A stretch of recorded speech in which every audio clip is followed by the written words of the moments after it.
There it is. So I got it to run parallel along the frame. It runs no lower than the frame. Kicks up over the axle.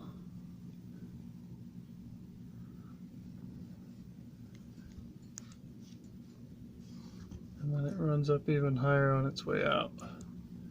There's a slight little curve in the bend to get it to go from that point at the cross member in between the transfer case and the frame, and then right after that the frame right here, right there, widens out. So now there's, there's quite a bit of room in between the pipe right here and the frame, whereas back here at the cross member it's literally like right up against the frame.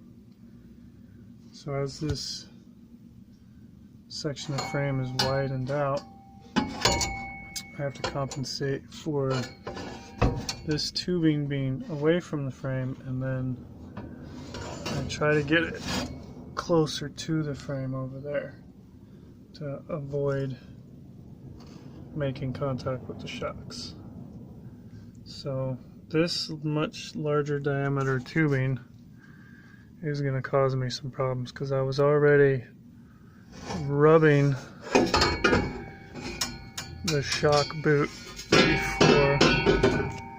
before I was already rubbing the shock boot with 2 1/4. So now with this 3-inch, I'm probably going to either be melting the shock boot or hitting the shock as it compresses. So one option is bigger shocks and lean them in, kind of mount them close to each other here instead of there, and then get a little bit longer of a shock.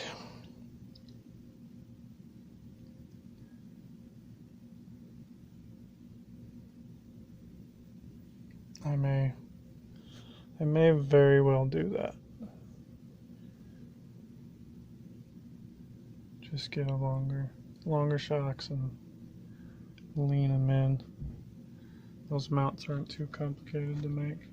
It's basically just a bolt with a flange gusseted. So, but yeah, I got just a couple tacks on these, holding it together. I think I might have a slight skew,